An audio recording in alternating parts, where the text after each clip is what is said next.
Alright, welcome back everybody to Livestream under the Moonshine number 317. This is part 25 of The Letter.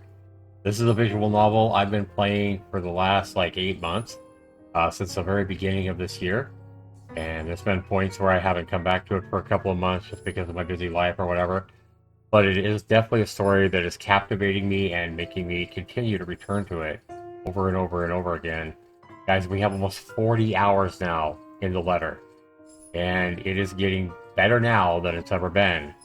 And we've had, in the last episode, we had Rebecca, who's been lifelong friends with Ashton, and she let loose some words in the last episode, at the very end of the last episode, that she's loved Ashton her whole life. Something that I'm pretty damn sure he has no idea about. Yeah, we kind of know that. But we know how dear and how fond she is of him. She let those words out. I kind of cut that episode off because it was already 2.5 hours long, and I needed a cliffhanger to bring you guys back for part 25 here. So what is Ashton's response going to be to Rebecca telling him that she's always loved him? When we look back here, guys, when we load up the game, we come in here to where we last let off. She just told him, and he says to himself, like the wind has suddenly been knocked out of me in one fell swoop. When we look at the relationships here, and remember, this is Ashton's point of view. When we look at the relationship here, Ashton has been kind of losing it with Rebecca in recent episodes, or Rebecca has kind of come off overly motherly, I guess. I don't know. She's kind of come off and strained the relationship between Ashton and herself. They were here at one point in the last few episodes. They've lost some of the relationship status here, at least on this graph. But let's be real, guys. I don't think feelings can ever really be put in a bar graph like this for someone that you've known your entire life. But guys, Ashton has known Isabella a long time, but not nearly as long as he's known Rebecca. But look at his feelings towards her. And I honestly think, from what we've read so far, I honestly think that he might be in love with Isabella, but maybe Isabella isn't in love with him. I think Isabella loves him, but it's a friend. And I think that's kind of where Ashton is with Rebecca. So we're going to see what happens here, guys, when we come back in and we see Ashton's reaction. So without further ado, guys, let's go ahead and get back to this. Rebecca has just dropped those words. Ashton, I've always loved you. Like the wind has suddenly been knocked out of me in one fell swoop. No words will form, not even a single coherent thought, as the meaning of her words bear down on me. Nevertheless, she continues, desperate to express everything she has kept to herself all these years. This is what the fondness is. Why, for her, it weighs heavier than any feelings of nostalgia can possibly carry. Since that time in secondary? Since I made that promise to never leave? Aw, her voice is cracking. She's about to cry. Look at her. I've always truly loved you. Boy, she's just letting it out, ain't she? She's just letting it all out. Look at that sad face, too, though. I wonder if she kind of knows he doesn't have the same feelings for her. Afterwards, there is relief. A weight suddenly being lifted from her shoulders after so long. She closes her eyes and she lets out a deep breath. And when she looks back to me, there's nothing but hope in her eyes. Eyes that are searching for an answer. Hoping and searching that he'll say I love you back. But I think she knows better. Facing the sincerity behind her words, I find myself grasping, scrambling for the words. Yeah, he's fighting himself. He wants to say it back, because that's something so big for her, but God, he can't. This is so sad.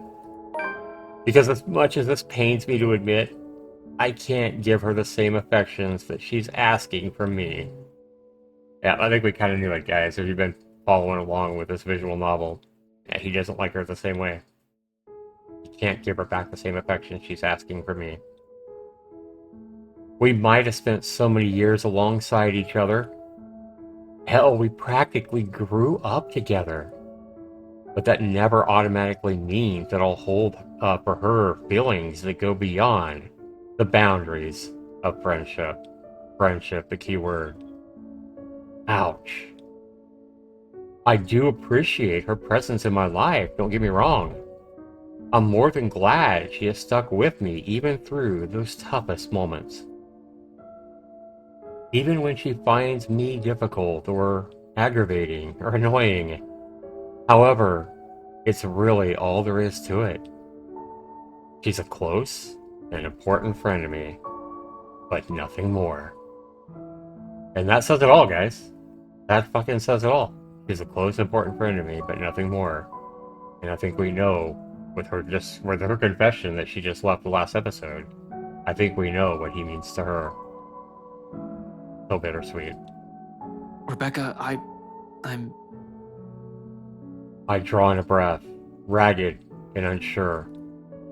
Uncertain how and which words to put together so it will hurt her less.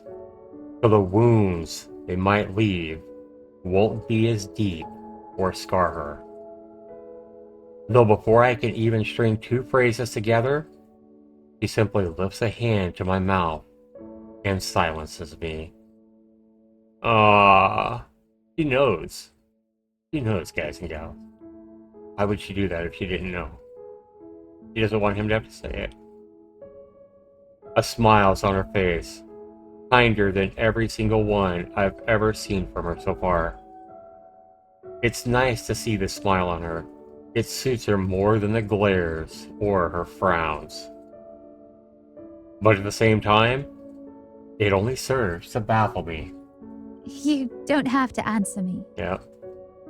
yeah, but I should. No, I mean, you don't need to. Okay, now I'm really confused. One moment you're saying you've been in love with me since secondary, now you're telling me to shut up? A little comedy here. Yeah, she's...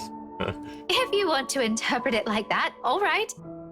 No, really. Some explanation would be nice, Becca. Because a lot of things are going on right now, and I'm afraid I can't catch up. Especially with this curveball you just threw. Whoa, yeah. It means what it means, Ashton.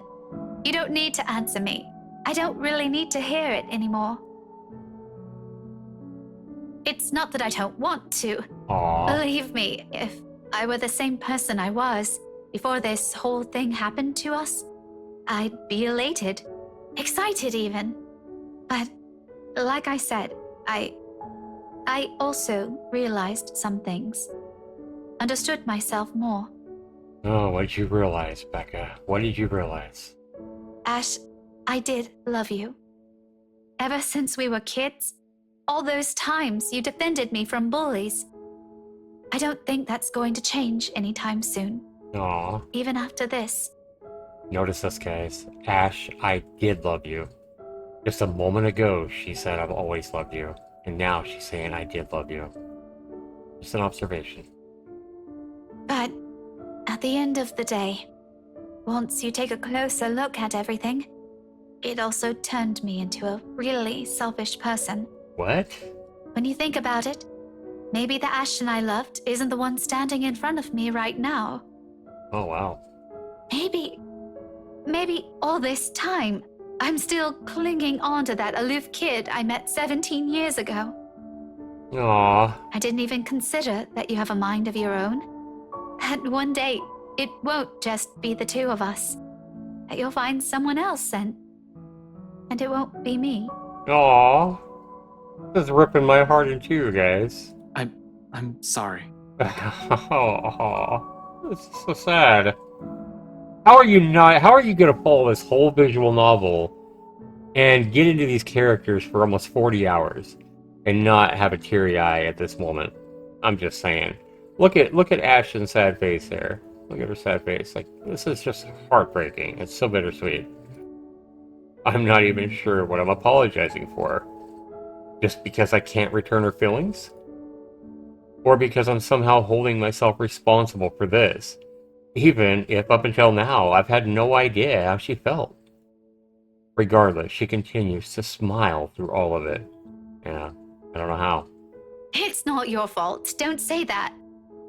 I'm the one who should apologize. Since I suddenly sprung this up on you when you have other things to do. He does have other things to do, but I can understand her desire to say it before he potentially goes out and gets killed.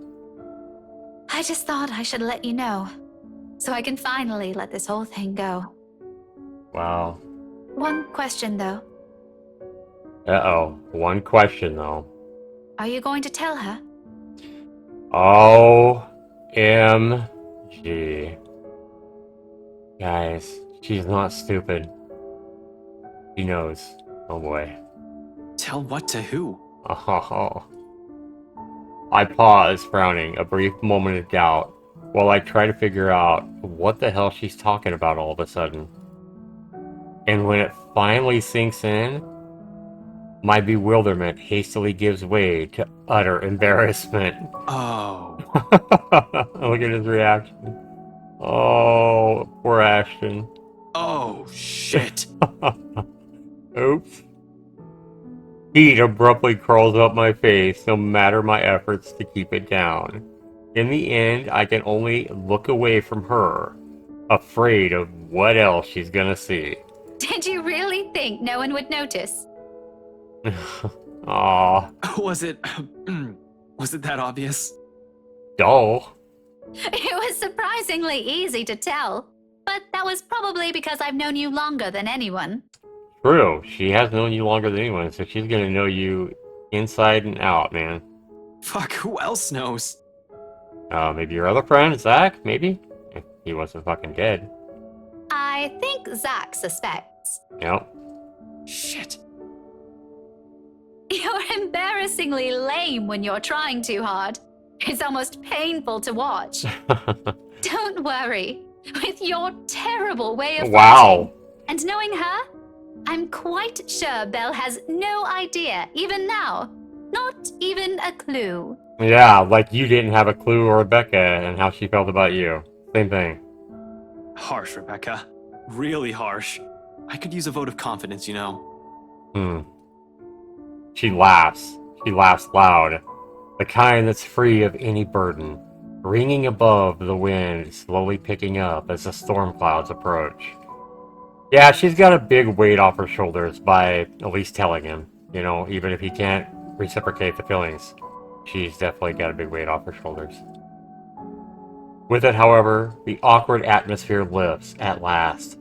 There's only that camaraderie we've shared since meeting in that classroom 17 years ago. I'm serious, though. Tell her. Tell her, Ash. And if you ever make her cry, I'll hit you with every damn history book I have on my shelf. Clear? Oh, wow. She's good friends with Isabella, too, and that's cool. Noted, ma'am. Anyway, thanks for hearing me out. I won't keep you long. I know you have things to do. Just promise me you'll be careful, all right? And she doesn't wait for an answer. Instead, she gives me a push, with a force only heavy enough to throw me off balance. I can see that like a playful push. Caught unaware by the gesture, for a few moments I fight for purchase against my car's trunk, bracing my hand on its smooth surface to keep from fucking falling down.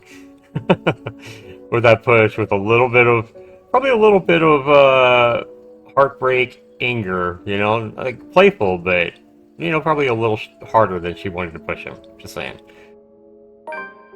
And when I look up, with a string of reprimands ready at the tip of my tongue, Rebecca's already halfway through the parking lot. There's a small skip in her steps, while the breeze carries the light tune she's whistling. And on a whim, I let its notes be the last thing I commit to my memory before slipping inside my car and driving off. It sounds like a new beginning, more than anything. Yeah, it could be. New beginning. Another reason to be optimistic. That's really cool. Guys, the writing in this visual novel is really well done. I like it.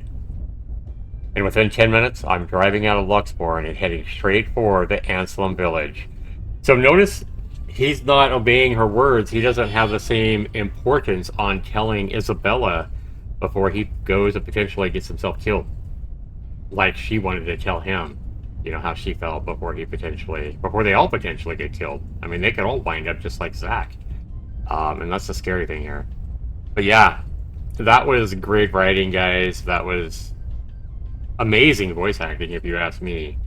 And while that was a little bit predictable, we kind of knew that what was going to happen just based on real life and, you know, playing this whole visual novel for the whole time. We kind of knew that Ash didn't have the same kind of feelings for Rebecca that Rebecca had for him.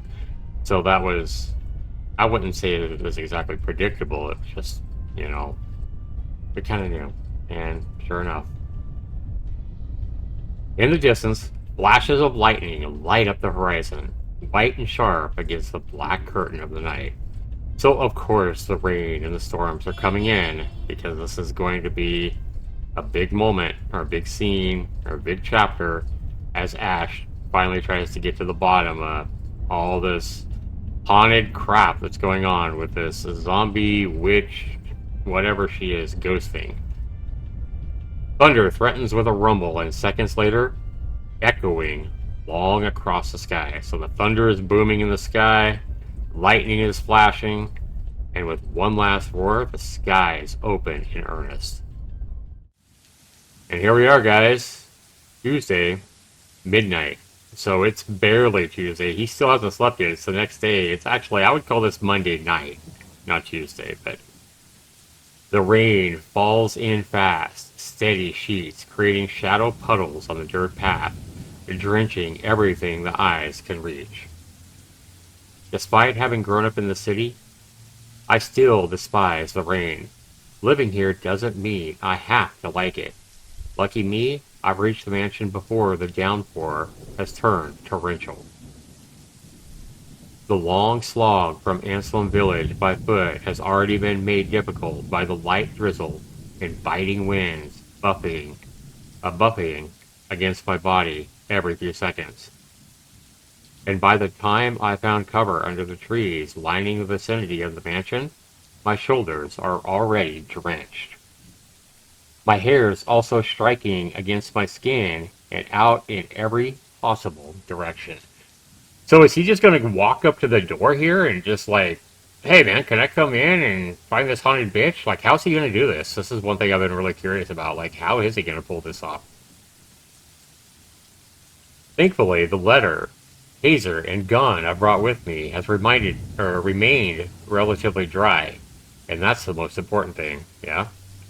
However, those are the least of my problems at the moment.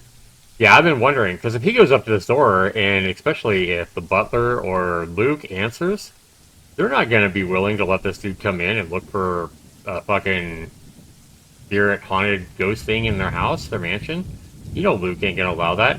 And Luke already knows that Ash here is Zach's friend from the police station. And we know how Luke felt about Zach. So yeah, this is going to be interesting. Sometime after the housewarming party, Scumbag, Luke Wright, has suddenly grown a brain and tightened the security around the mansion. Well, I can imagine. Likely because of what Zach did. Yeah, I'm sure. A guard is now stationed in every possible point of entry. Oh, cow. The main entryway, the back door leading to the kitchens, he's got a guard everywhere? Holy crap. Hell, it's almost a miracle no one has spotted me once I entered the property. Although that's probably because I kept close to the forest. While I can always create a clever way in for myself under this deluge, it'll be difficult to do so without making much noise or leaving any tracks. So he's really going to try to sneak in? Why? Well, I mean, yeah, because we know already, as I just said, Luke ain't going to let him in.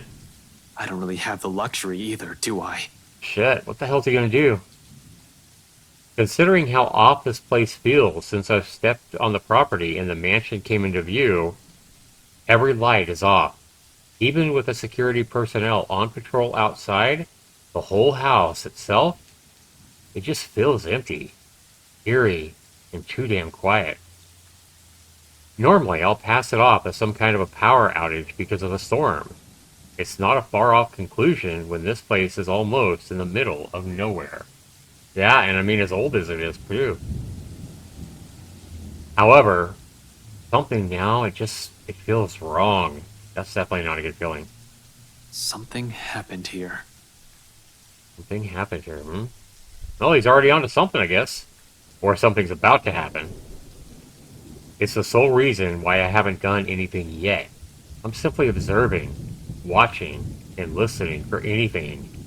I might be pressed for time, but I'm not a careless idiot. Although I need a way in, desperately so, moving without thinking will not only endanger me. With so many unknown variables and what we're dealing with here, I also have to act on the assumption that someone is always in danger, especially in this damn place. I cannot act impetuously. As much as I hate Luke Wright, I am not about to be the cause of his death because of one thoughtless action.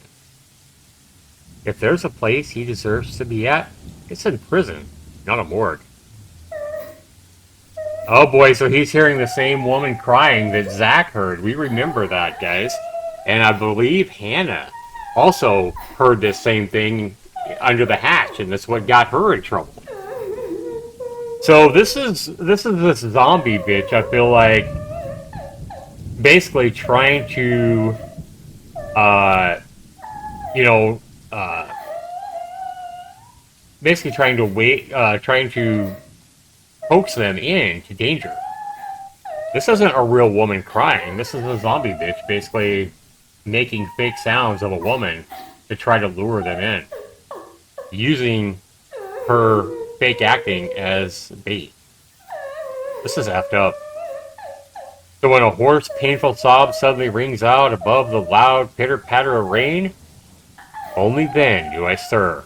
Well, we've learned all too hard with Zach's death that this crying is bullshit, basically. Yeah, we know who it is. A woman. Perhaps a servant? It's coming from the forest? Just right up ahead, in fact, not too far from the house. Regardless, I give the place a quick, wary glance before following the noise. Oh no, guys. No, Ash, you cannot fall for this. Not like this. Not like this, Ash. Carefully, keeping to the shadows, one cautious step after another. Louder and louder it goes as I near. Yep, until it abruptly turns into a loud, desperate, anguished cry. Oh my god, I don't want to quit, guys. I break into a run. Thank God. A nervous hand ready on the gun holster at my hip, and the other raised for balance as I scurry across the dense understory. The question is that he's got his gun, yes, but how the hell do you shoot a fucking ghost? Dead leaves crunch under my shoes, but I pay it no mind. There's only the voice, the woman, and nothing. Of course it disappears. And that's the thing, like, he's running away from this sound. He's running away from this zombie bitch. If it wants to, it can do, like, this is what I'm thinking anyway. It can do, like, remember back in a lot of those cheap, like, 80s, slasher flicks, like Friday the 13th and Nightmare on Elm Street, stuff like that. And those kind of movies, where in Friday the 13th, a woman would be running through the forest like he's doing now, and she's running away from Michael Myers, and then all of a sudden, he pops up right in front of her. Like, I always wondered how that happened in the movies. But with this bitch, she could actually do that. She could actually just teleport right in front of him and jump on him. That's scary shit. So basically, she disappears. Blank. No more noise. No more crying. Empty. Almost deafening in its stillness. Even with my labored breathing and pounding heartbeats against my ears. Behind me, another branch breaks, and... Oh, there she is again. Help me. Man, this is frightening. Dread surges within me while I spin around and take a hard step back, ignoring the chilly pinpricks crawling at the back of my neck. But before I can meet her eyes, the world unexpectedly pitches sideways. Tilting, oh boy, and tilting until the ground beneath me finally crumbles. My hands fight for purchase, only to meet air. But then, it's too late. My foot slips further and the rest of my body follows. Oh boy. Dark spots blur the edges of my vision. Black tendrils twist and coil around my limbs. Soft footfalls echo from the far distance, scurrying, scampering, moving in an odd rhythm with the sharp, piercing notes of her laughter. But more than that are the voices, lacing venom inside every crevice in my head. Murmurs that jeer, scoff, and deride. Over. It's because you didn't listen. And over. It's all your fault. And over again. Why won't you believe me? A reminder of what I failed to do and of who I failed. What I'm trying to desperately fix. A scream threatens to burst, but my throat closes off. Ever so slowly, a chill seeps into every nerve in my body, washing away every sensation inside of me, apart from one. There it is. Only fear now. And once again, her laughter echoes, a sound both bitter and unforgiving. It is the last thing I hear before she reaches out for me. The ground trembles. The world slows to a stop. Not like this, Ash. Oh boy, look where we're at now. Half darkness greets me when my eyes finally snap open. The soft patter of dripping water somewhere spurring my consciousness further. And for a few short moments I remain still, blinking away the dizziness, allowing my vision to adjust to the lack of light and my breathing to even out first, before pushing myself up on one arm and attempting to stand. Turning alone is a struggle on its own. An inch of movement sends a stab of sharp pain right up my arms and my back, giving me another pause. Shit. I hope I didn't break anything. Fuck. That's scary. I hope you're okay, bud. There doesn't seem to be any injury or a major fracture, although the whole of my back does feel sore and raw. Probably from where I've skidded down prior to landing myself here. A comforting thought. The second attempt comes easier later, though no less painful. And by the time I'm back on my feet, the exertion has left me gasping in short, shallow breaths and leaning heavily on the wall nearest to me. Behind me, a light draft blows in from where I've fallen in, coming in sharp, short bursts into what apparently is an underground tunnel, and brings in the fresh, earthy smell of rain from the topside. Regardless, it fails to mask the old, musty scent of the place, a mixture of mold, mildew, dust, grease, and something distinctly foul, like death. More worrisome than the putrid, festering smell, however, are the cells that line both sides of the tunnel. Yeah, that's a little bit creepy. Under the dim light, I can barely make out what's inside on some of them, but I already have a few ideas, all of which I refuse to delve into at this moment. Knowing how long this mansion has stood, somehow, no matter how unexpected finding the existence of this place is, it isn't too surprising. I wonder if Scumbag knows about this. Yeah? Probably not. Unless he's also the kind of person who takes joy in inflicting this kind of suffering onto others. I really don't think so. I mean, yeah, true. I mean, he's a cheater and a fucking asshole and a scumbag, as he calls him, but he doesn't seem like a human torturer. He's rotten to the core, but not that damn rotten.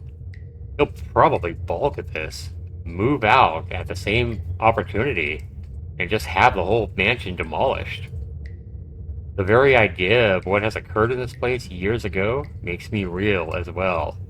I've known long ago places like this tend to hold secrets. This, though, if this is just the tip of the iceberg, I fear what I may discover in the mansion itself and the tale behind that fucking letter. True, that is scary. But fear's inconsequential. As unpleasant as the sight of this is, this place might also be the only way for me to get inside unnoticed.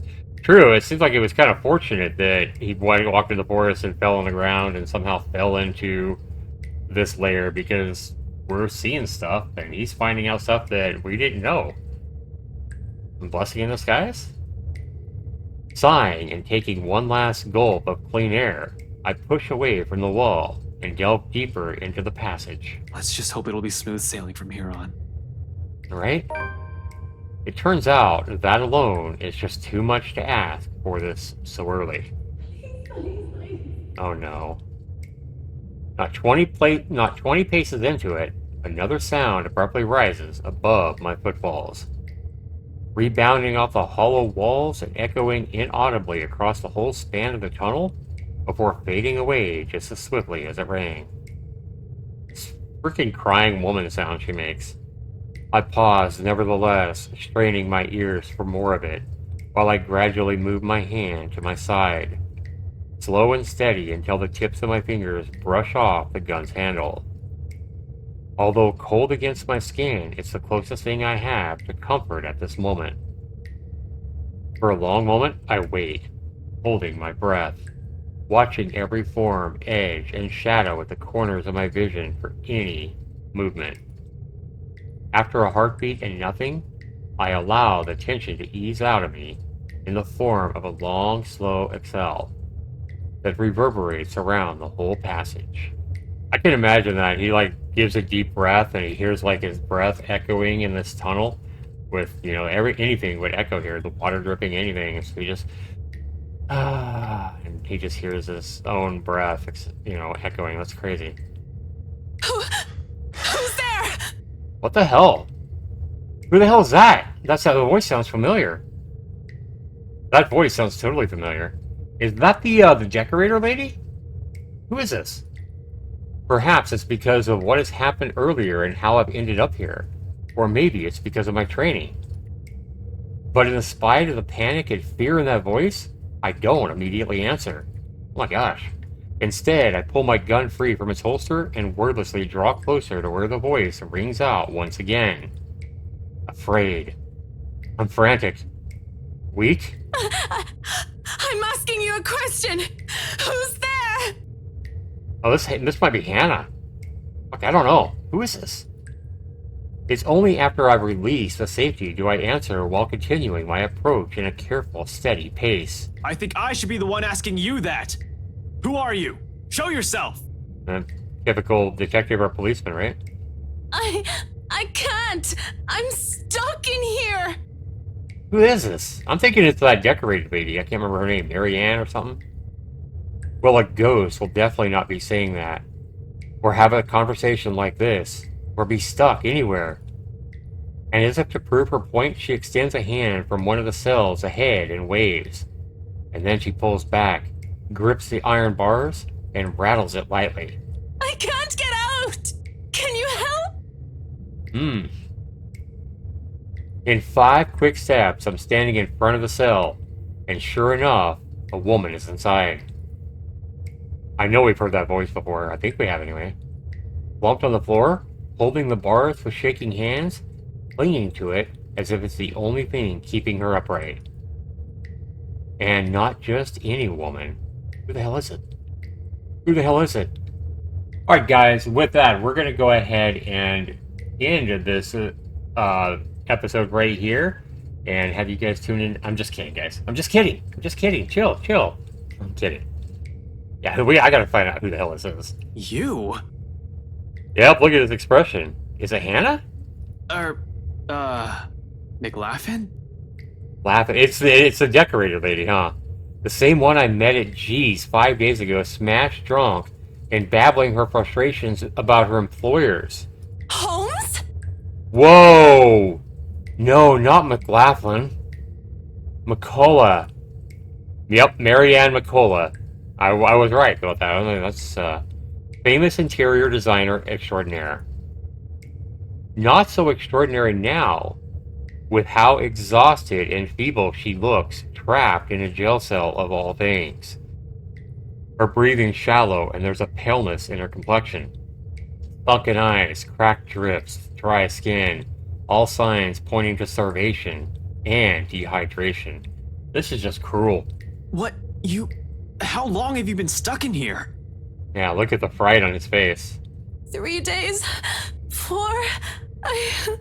I don't know. I have no idea anymore. Wow. How the hell did she get in there? Who put her in there? That's a question I'd be asking if I was Ash right now. Who the hell put you in here? How did you get in here? I just fell in, and that woman. Oh, so she fell in as well, just like Ash did. Whatever.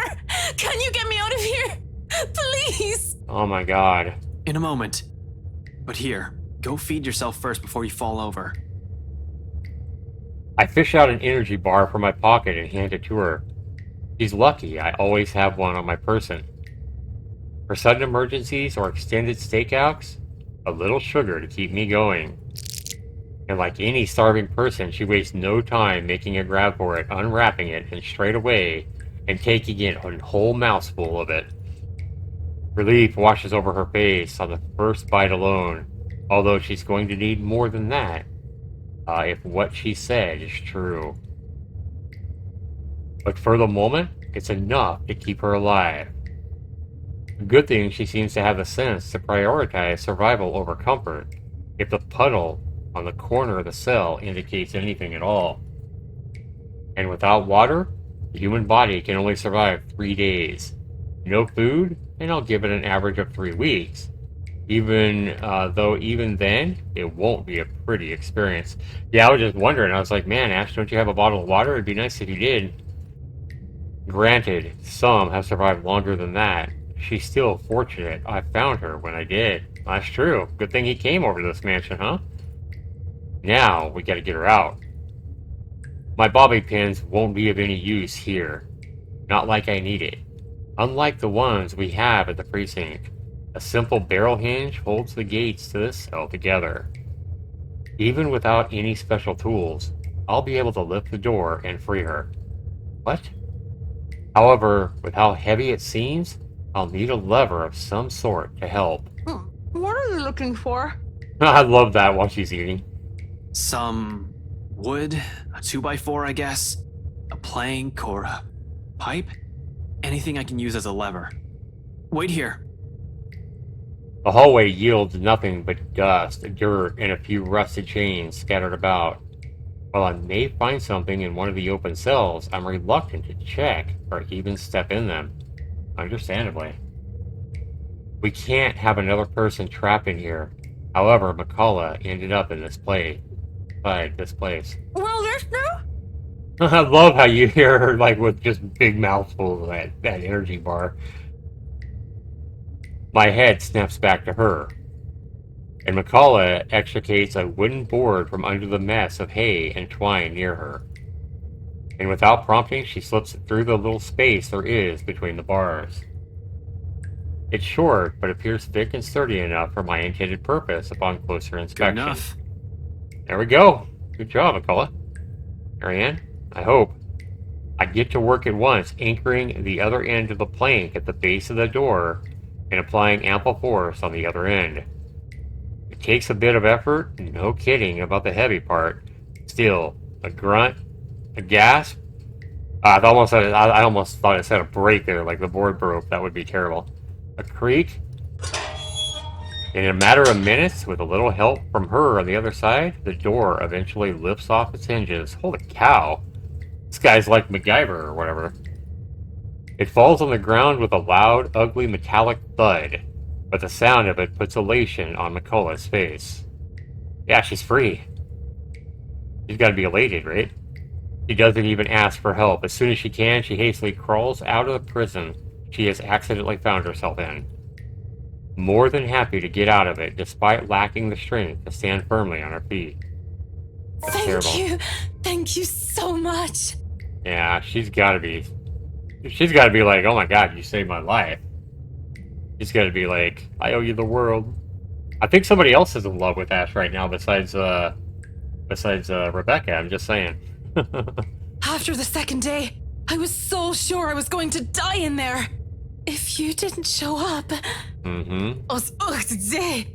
I don't even want to think about it. Yeah, I think Ash is her hero right now. How did you even end up here? And for a second, she appears hesitant, looking away and fumbling awkwardly with her fingers. I was looking for something. Yeah, they're all coming here to look for something, aren't they? Someone. A contemplative expression flickers in her eyes, something that's close enough to wistful. Like when a person remembers a memory she's fond of. It doesn't last too long, but she leaves me with the impression that I've suddenly walked into something private. Something deeply personal for her, and I'd rather not ask. Yeah, at least not now, right? So this whole tunnel, at the end of it, it leads right inside the mansion? The wine cellar. Right into the kitchen, then. There's a door of some sorts. I don't know. I think I pulled or pressed something somewhere. I was in a hurry. And I'm not sure if it'll open from this side. Hell, this place wasn't even in the floor plans. What do you mean? Yeah. Does that really matter now? We have to get out of here. People died in this place. Kids! Oh God! Kids? Kids! What the hell? Kids have died in here? That's creepy as hell. I could have shown you, but that thing won't turn back on anymore. It's like it only waited for me to see it before shutting down or something. How long has that thing even been in there? Yeah. But those poor kids. All because of that thing. That's terrible. Wait, hold on. What are you talking about right now? The bloody letter! The letter. Of course it's a letter. Ever since I've read that thing, since that day at the open house, she won't leave me. But it should be fine now, right? I broke it. I broke all of it. She shouldn't be able to do anything now. You broke all of what? Mikala, one at a time. It's all that fucking paper's fault! Oh God! Oh God! Dear Lord in St. Adelaide, bless those poor souls. Aw. We're not safe here. We need to leave. If we stay here any longer... Mikala! Abruptly, she stops, looks back at me with wild, panic-stricken eyes. I've seen enough of it so many times these past few days, from my own friends even, to know she has seen things, the kind that'll easily make any person go mad. And perhaps we slowly are. The longer this takes, the faster our descent into it becomes. I can't even tell which one's worse, death or this. Goddamn. Seems like no matter what we end up with, there'll always be something horrible waiting for us. I need to hurry. Listen, I need to get inside this place, and you're more familiar with its layout. If you can help me... What? No! Huh. Why would I go back? Are you sure you haven't gotten raving mad yet? An exit's right here. And this business with the letter has to end at some point. Look, I know you're not very fond of Luke Wright. Damn right I'm not. He can just go. Right. But are you really sure you want to leave him like this? And what about his wife? Yeah? It strikes a chord. She falters. She grows quiet as the tension lifts from her and her shoulders slump. I do understand her issues with this. In fact, she doesn't have to go with me at all.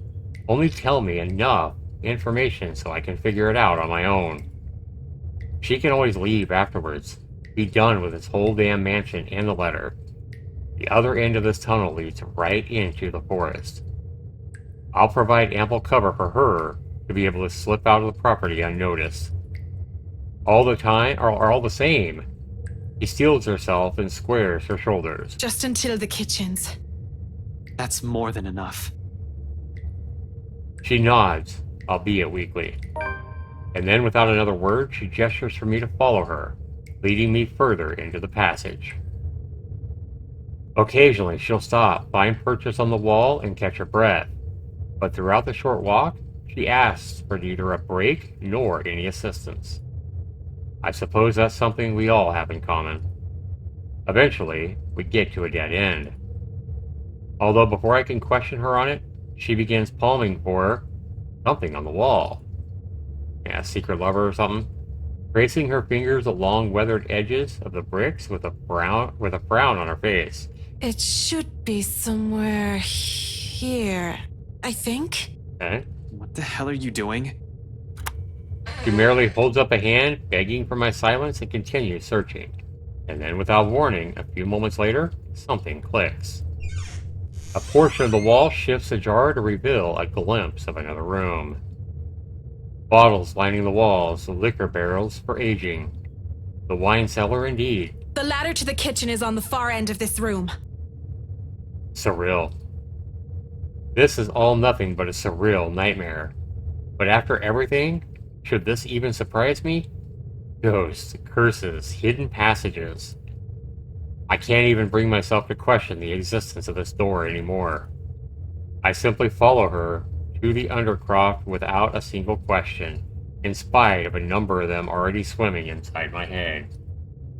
As a kid, I used to crave for this kind of adventure. Yeah, the stuff of mystery and detective novels, daring chases, interesting cases to solve, suspects to put behind bars, and justice to serve. I was blinded, I admit. Now, I simply want this all to be over. Yep, understandably. So now we're in the underground cellar midnight. We leave the door open in case there's a need for a quick exit, especially after she mentions it's only by chance that she's able to open the door the last time. We can't waste time finding the switch again on the occasion something goes horribly wrong here. There's bound to be, with me feeling this high-strung intense. I'm not even sure why I thought it'd be a good idea to enlist McCullough's help here. Although she has been quite helpful so far, I can't shake off the horrible feeling something's going to happen to her if she stays with me. Even if I'm her safest bet, if she wants to get out of this place alive. Yeah, I mean, her staying with him would offer his protection, but if she wants to get out of this place alive, she probably ought to just GTFO, right? You really believe that, don't you? Oh, what the hell? It's almost like it's reading his mind? Did you say something? Oh my god. McCullough pauses mid-step, turning to me, confused. I didn't. This thing can read his freaking thoughts? What the hell? You sure? I just heard... Don't you think I'll be the first person who'll know? Or is he imagining it? Look, the ladder leading to the kitchen's up ahead. You might want to hurry. I just want to be done with this place. And she probably wants to go get some effing water, too. She's probably thirsty as hell, just saying. See? You dragged another one. Oh my god, what the hell? This time, I am sure. There's really a voice. Well, not a voice, but voices. Despite the look of protest McCullough shoots me, I find myself stooping and looking for it, searching for the immediate surrounding for the unfamiliar form of the woman. I don't even have to venture too far from where I'm standing. Just an arm's length away from me, mirror shards litter the floor. What the hell? And right on the biggest fragments, Night Beast is now following. Thanks so much for the follow. If you're here watching this, have you played the letter? Are you a fan of the letter? Have you already played it? Have you already watched it? What's going on? Be sure to let me know in the chat. And right on the biggest fragments, they speak. Oh my god, that is creepy as shit. Look at that shit. It's like different women. And here's like that zombie bitch, I think. What the hell? That is so creepy, guys. This is giving me the chills. All singing the same mocking tune against my ears, letting it echo throughout the small undercroft. Alright guys, so murmurs and laughters, jeering, scoffing, deriding, lacing venom into every crevice in my head.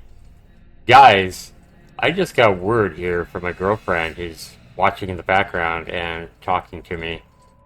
This is obviously the zombie bitch. This here is probably McCullough, who we just found. Marianne. This is Rebecca, and we know this is probably Rebecca because look at this, the pink hair. And could this, I'm assuming, is Zach. Is Zach's mouth? Maybe? Wow. Wow. This is just making this creepy as hell. This is really, really terrifying.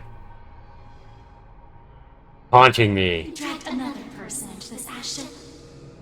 Wow. Like this thing knows him and can read his mind.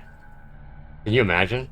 Into another one of your silly little problems. All because you can't fix them on your own. Into another one of your silly little problems. All because you can't fix them on your own. You really haven't changed, have you? Some hero you are. What the hell? Useless. Pathetic. You're wrong. My mistake lies in this first instance I've answered. The very second denial has slipped from my mouth, their words have also seeped into my heart, allowing it to prod at and rouse my temper. Despite knowing they are merely doing this to goad me, each word, each syllable trickles into me, spurring the guilt I hope I've long buried. Oh my god, the guilt of what, Ash? Are we?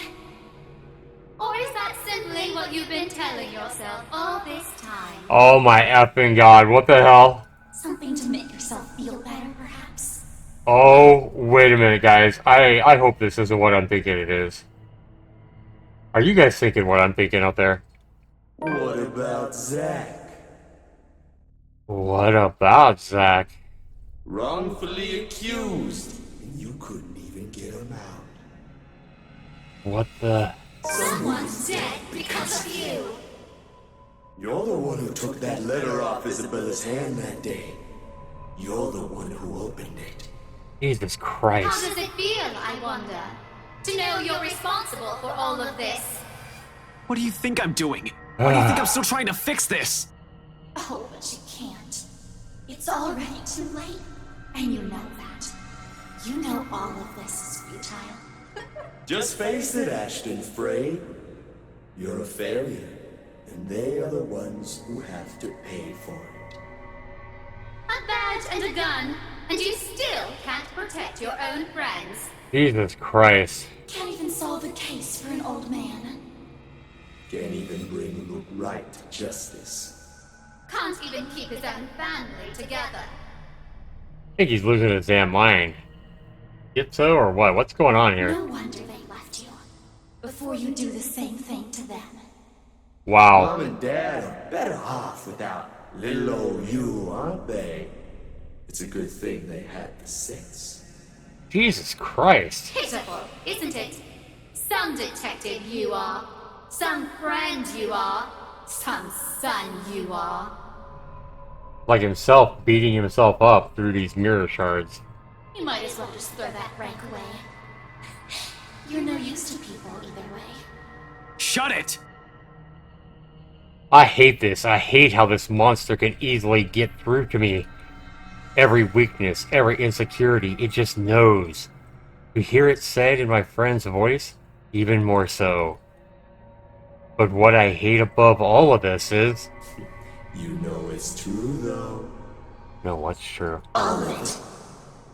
It's why all you can do is tell us to shut up. You don't want to hear a single word, because you're already aware of it. God damn. You can't even admit it to yourself. Who's the coward now? But no matter how hard you try, you're not gonna be able to save anyone. Damn. Shut it! Not a single word anymore. It laughs, sharp and piercing. At its sound, something in me snaps. A rage hastily unfurling, red filling my vision. And the next thing I know, I'm raising my hand and... Something grabs at my wrist, followed by a buzz as another voice breaks through the haze. Don't listen to it! That's McCullough, obviously. The fog from my mind lifts. Every sound, every noise returns to me, flooding my every sense. All at once, there is this deafening silence. Slowly, I become aware of my surroundings. Bottles of wine, barrels of liquor, the faint old scent of death and decay somewhere, and a hand holding onto my wrist as if to keep me from hurting myself. In my hands, a shard. Blood drips from where it has cut my palm, trailing down my wrist until it disappears behind my sleeve. Not too deep, negligible even. There is a pain, however. Different kind of pain. An ache somewhere else stems not from a wound, but where every single word has hit me. And when I glance up at McCullough, she merely stares at me with wide, horrified eyes. Don't listen to it! No matter what happens, don't do what it says! It's how it gets us. Damn. She seems pretty experienced with all this. My grip on the shard falters, but only after I nod and drop it entirely does she release her grip. Afterwards, she simply steps back and looks away, hugging her arms closer to herself, and she breathes a sigh, a heavy sigh. Perhaps weighted with her own guilt, what this monster might have used against her as well. Yeah? Come on, we're getting close. This kind of reminds me a little bit, guys. I just want to go ahead and say this kind of reminds me a little bit of Saw for some reason, the Saw movies where, Jigsaw kind of plays things against them, like their own past, and, makes them feel really guilty for whatever they've done. I don't know why I'm getting that vibe here from the Saw movies, but, it kind of reminds me a little bit of that. I don't know. What do you guys think? Let me know in the comments below. She walks off without another comment, but there's worry in her as she gives the fragments one last glimpse. On the ground, they lie lifeless now. No more voices, no more insults, but even as I walk away, one whispered taunt continues to ring in my ears. It's useless, Ashton and Frey. Fucked up. You are going to die. Yikes. That's very scary. That's terrifying. And you are going to die alone. Could you imagine that, guys? Could you imagine being in his situation right now, where you have a friend of life with Zach, a guy he was super close to, even closer to on that relationship bar than Isabella at the point. Where his closest relationship is Zach. He's grown up with him. He's spent, he knows him inside and out. And now he's hearing Zach's voice and other voices as well, telling him that he's going to die and die alone. Could you imagine that, hearing from someone you love and trust so much like he did with Zach? That was just absolutely terrifying. This is a great visual novel, but I can't even imagine, as good as this is, it's just hard to put myself there and imagine how terrifying that would actually be. A fear. One that has been long kept in the darkest place in my heart. One that a small part of me wishes for. Now we're in the kitchen. Till midnight, the trapdoor swings open without much of a fuss. It isn't even locked. Probably left open for when Wright asks for some midnight snacks. I make sure the coast is clear, of course, before I pull myself up and help McCullough up. The butler of theirs is nowhere to be seen. He's probably sleeping, attending to his master, or doing some extra late-night work before turning in for the night. Meanwhile, Wright won't touch anything to do with the menial chores, not even a 10-foot pole. It's next to impossible for him to linger here. Now, that's a good point. There's no servants. Not anyone. And as easy as that is, we're in. Gently, I close the hatch. If things go well, the same path will be our way out. If our luck doesn't hold, it's not an option now, is it? I have people waiting for me. I really don't want to think what might happen. Sometimes it's best if we simply revel in our little victories. They're great blessings when everything else is going against you. Well, truer words have never been spoken. That applies to a lot of our lives right there, guys. Revel in the small victories, because they're great blessings when everything else seems to be going against you. And in a place like this fraught with unknown dangers, it's a feeling that lasts only but a second. Suddenly, a sob, oh boy, here we go again, ringing out from some distant part of the house, echoing through its empty halls. Beside me, slumped on the ground, pale and breathing heavily, McCullough immediately tenses. Her eyes go wide, and she grips the side of the counter with a force that might be enough to crack it, if only she had the strength. As it is, she can barely stand. She hasn't fully recovered yet. Makes sense of the 3 or more days without proper food and water for her. And it's this weakness that puts the fear in her eyes. Well, at least we know now that both of them, McCullough and Ashton, are hearing this thing. It's not only Ashton, right? I like the moonlight coming in here. He's aware. If something happens, if there's a need to run, she's not going to be able to. She's a liability at this point. Holmes, I really don't think going any further is a good idea. Look at this place. Everything seems fine. Nothing's off. Maybe we should just go? I really don't like the sound of that. You really don't have to come with me. Just until the kitchen, yeah? We're already here. You've done your part. From here on, I'm going on my own. Yeah. Yes, I said that, but... Can you even stand? She doesn't answer. You'll only be putting yourself in more danger if you follow after me. You have an easy way out of here. Stay here. Once you're okay, I need you to get yourself out of this place. What?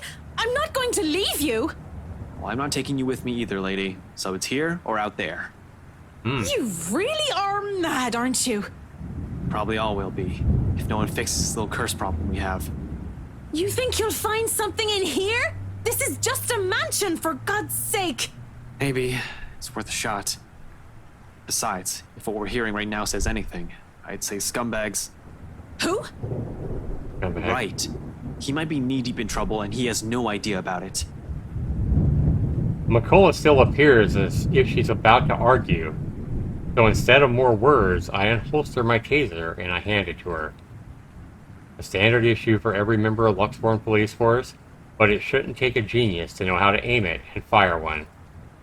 Even Isabella may be able to use it without training.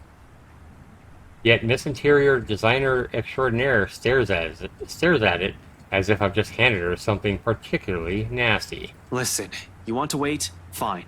I'm leaving this with you. But if I don't come back here within 15 minutes, I want you to backtrack and get the hell out of here. Are you daft, Holmes? I already told you!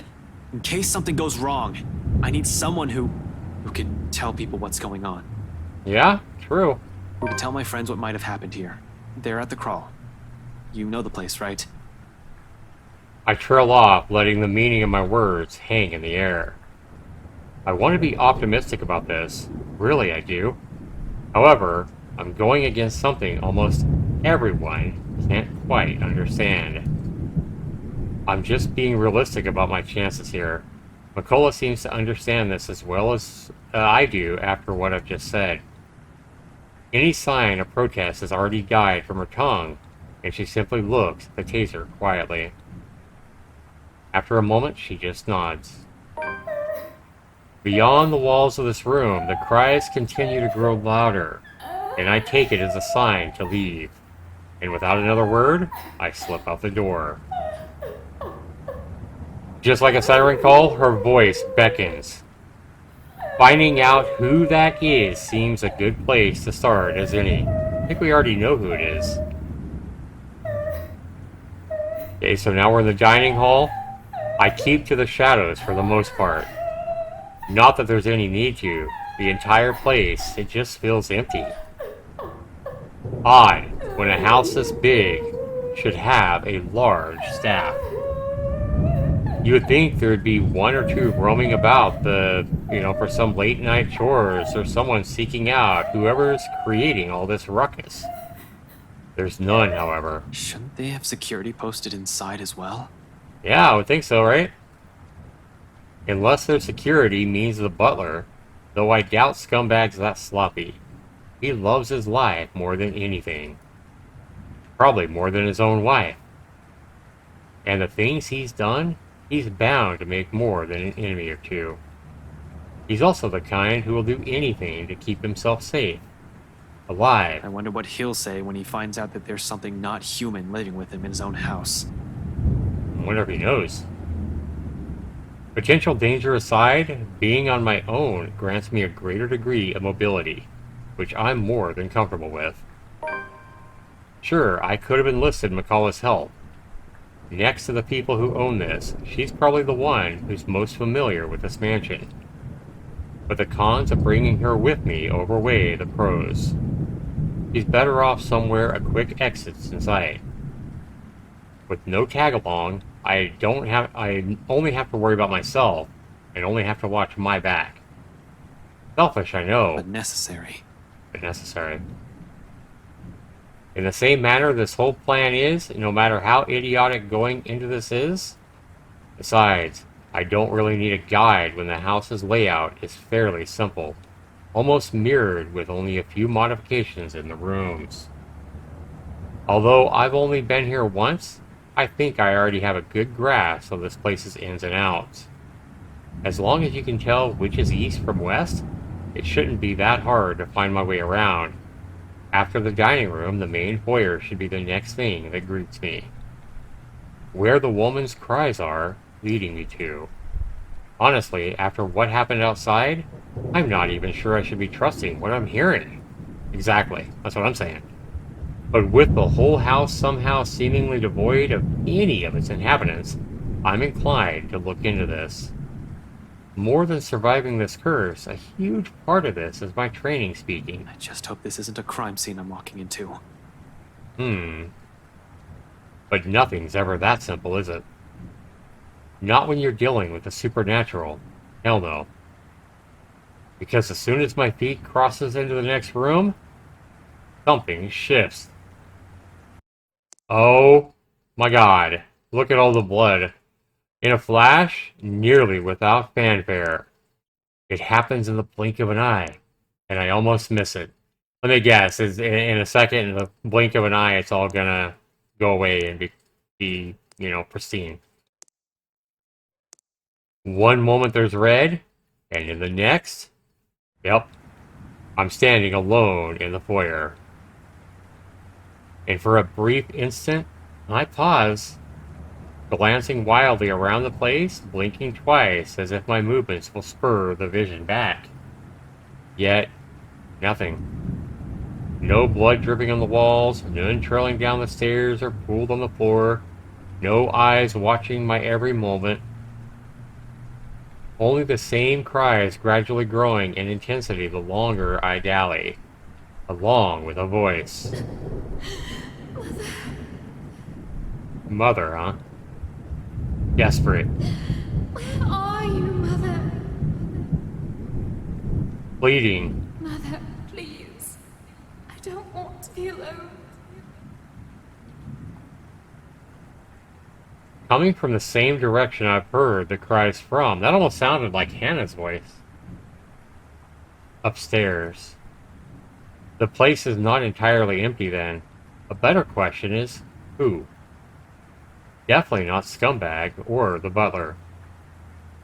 I've yet to see hide nor hair of them. Not knowing their whereabouts puts me on the edge. Yeah, I can understand that.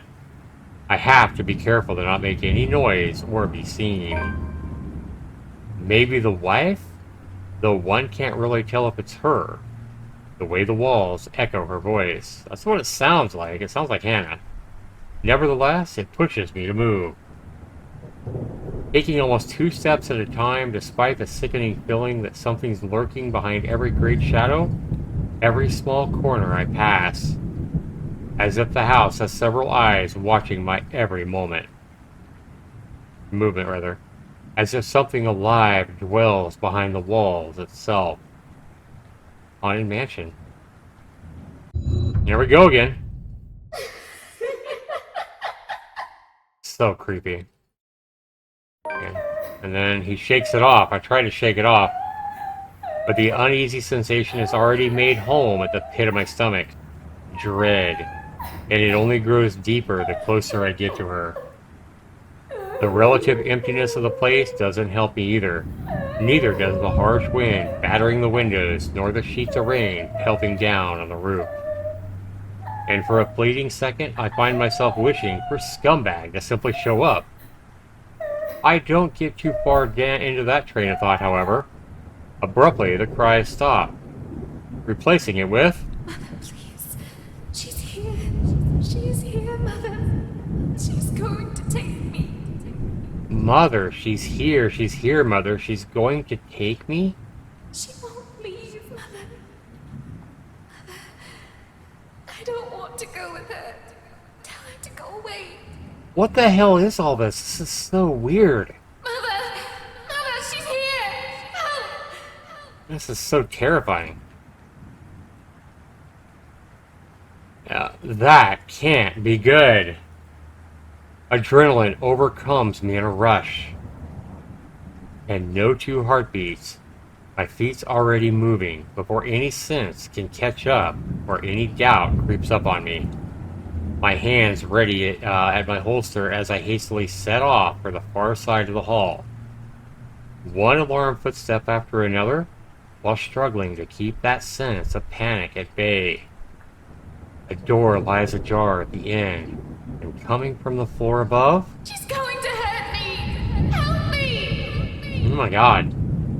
I do not hesitate. Moving in despite the lack of light, the steep stairs, or the thick layer of dust kicking up at every step. I pause for only a moment upon reaching the top. And then, without wasting a second, I push the door open. Wow.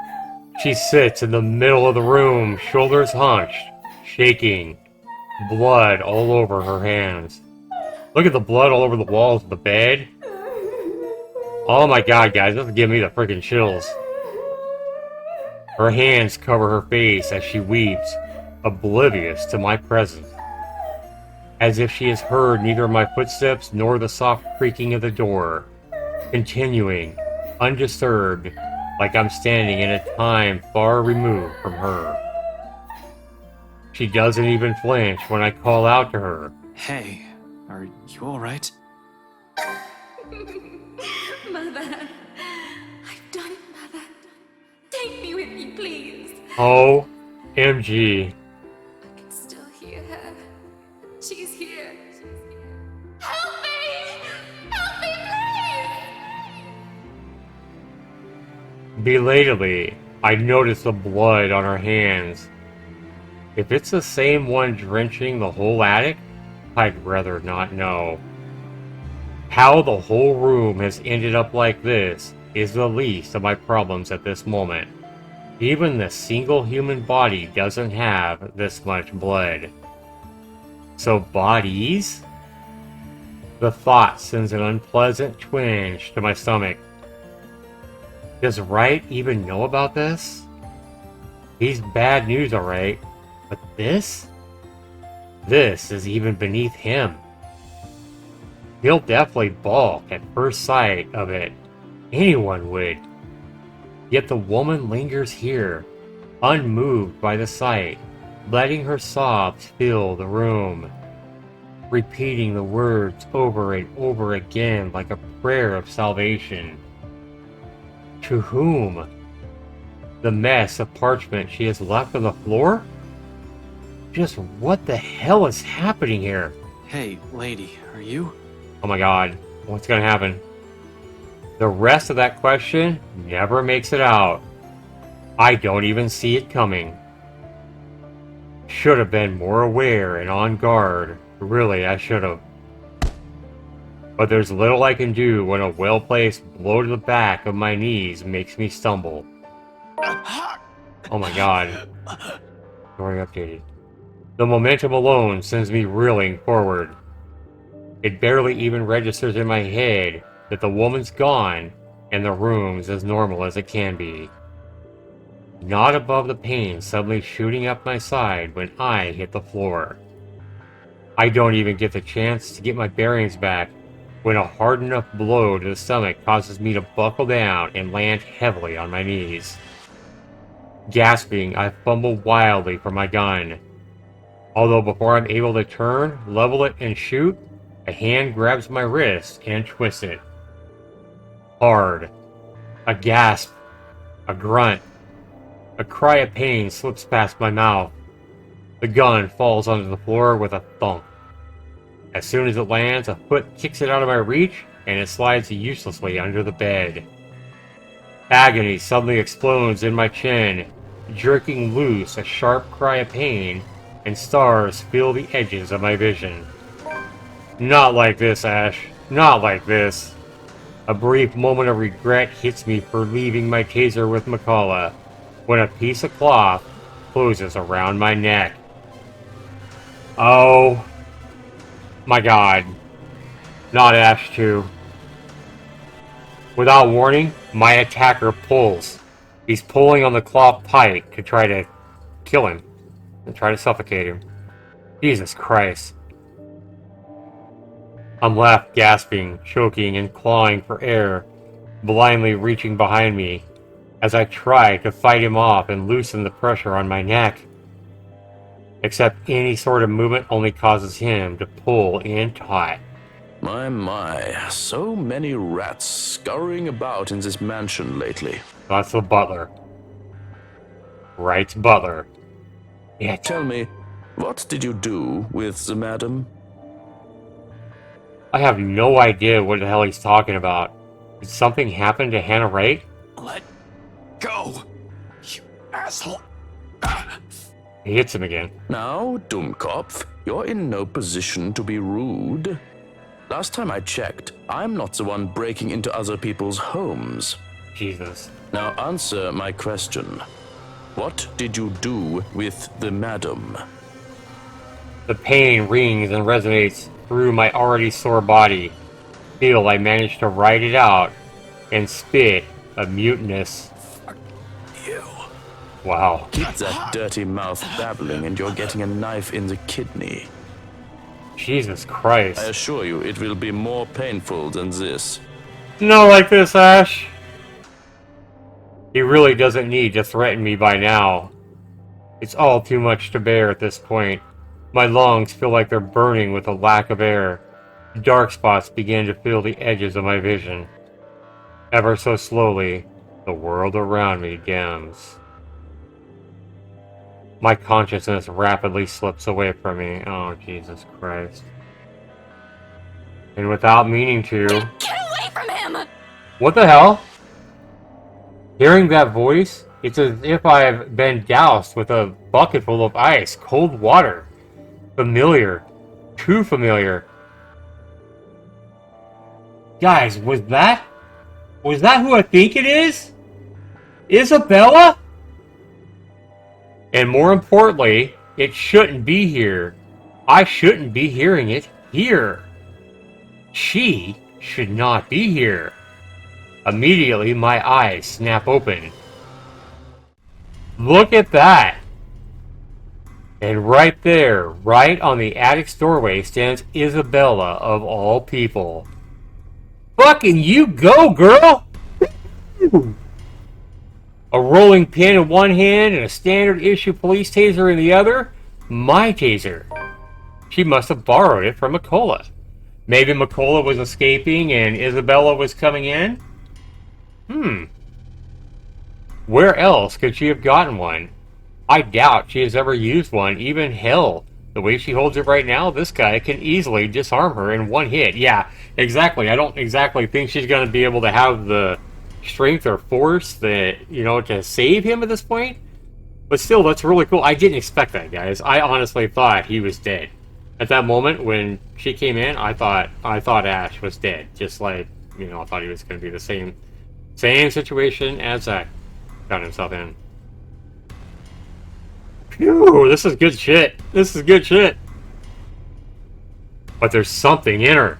A fury, probably. In her eyes. Although there's a look of fear in them, and her hand shakes, she keeps the weapon trained and pointed at Scumbag's lackey. Untrained or not, she does not plan to leave here without putting up a fight, it seems. Admirable, really. But it's just not something we need right now. I don't think it hurts any worse than you muttering "fuck you" as you're getting choked to death, bruh. Just saying. I need her to be away from her. Yeah, see how much he cares for her? He's like, he look at the situation he's in, almost dying, and he's more worried about her. That's also love, guys. I need her safe. But the chances of that happening grow slim with every laughter that slips from him. Oh, this is just getting better and better. Oh boy. The Bratwurst won't be pleased with the number of bodies we have to dispose of today, you know. Jeez. Tell me, how many of you are there? So I can prepare the proper number of bags. Such a smartass. This guy's fucking evil. This butler is evil. What the fuck is going on? Why is she here in the first place? Did she follow after me? Who else came with her? Could Rebecca be here too? Rebecca? Panic surges within me. She knows how bad the situation is. But did she really have to run in here and expose herself like that? Does she even know how to use a taser, for fuck's sake? More than worrying for my life, it's her I'm concerned about. Like I just said, he's in this dire situation, almost dead, and he's more worried about Isabella. Getting strangled, dying by choking isn't part of the plan. But her following me here, that isn't part of my plan either. This is why I prefer doing things alone, damn it. This is why I'd rather be the only one to take these consequences. I don't even want to think what this bastard might do to her after he's done with me. Yeah, no shit. Though my voice comes out nearly a croak, I try to tell her as much. She has to leave. Stay away from here and these fucking people. Don't! Damn it, Isabella! Get out of here! Oh my god, he punched him again. Another bout of pain erupts in my side, cutting off my words. A cry of agony bursts from my mouth. I can taste blood on my tongue as I heave, attempting to get in as much air despite the towel still coiled around my neck. Ash? You're going to lose air quickly that way, Dummkopf. Better keep it shut. Get out! Out! Out! Belle! Damn. Don't be stupid! I'm not leaving you here! Damn. He laughs, too cruel, too unforgiving. Like I said, he's fucking evil. The way each note beats against my ears, in spite of the warmth in them, sends chills down my spine. This is a man whose hands have already been stained with blood before. He won't hesitate. I'd follow his advice if I were you, little girl. What could you possibly do with a toy? Yeah, he's basically calling that taser a toy. Yeah, that ain't scaring him. And, yeah. I mean, what the hell is she gonna do? Just hand it over and be on your way. It'll probably be too difficult for a little girl like you to use. Don't piss her off, man. And there's a moment of silence. Fuck, I can barely keep my eyes open here. But in the next second, though I still don't exactly understand what's happening, Isabella shouts. Not a cry of pain, not a yell of panic, but one that's resolute and firm. Perhaps in a tone that's leagues fiercer than any I've ever heard from her before. Try me!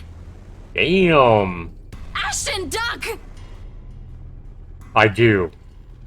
More out of instinct and desire to survive, closing my eyes before my mind can fully process what the hell's going on.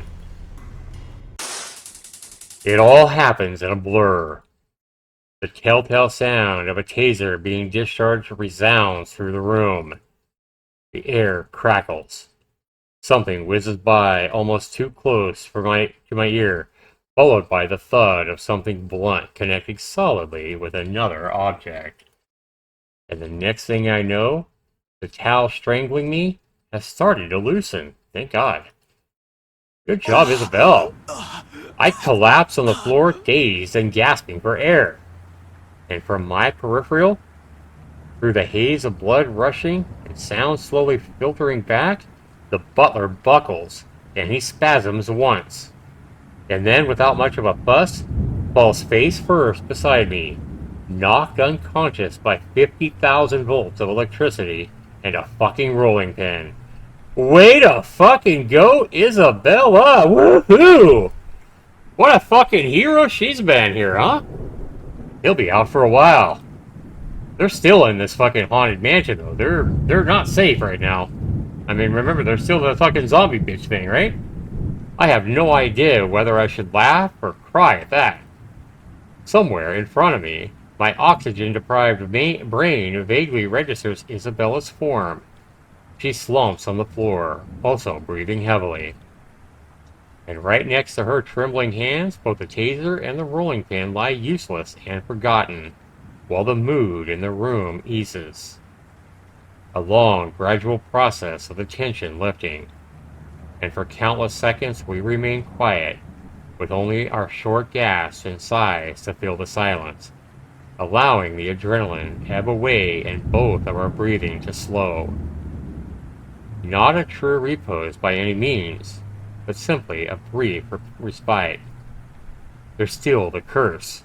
We're still in the mansion, that's what I just said, in imminent danger, and we still have no idea how the hell to fix this. Outside, the rain seems to only intensify. Lightning flashes fleetingly somewhere. White and piercing, the sky rumbles. No rest for the wicked. I stir first, once recovered, having regained some semblance of sense and strength. Breathing still hurts, but it's bearable. As is moving.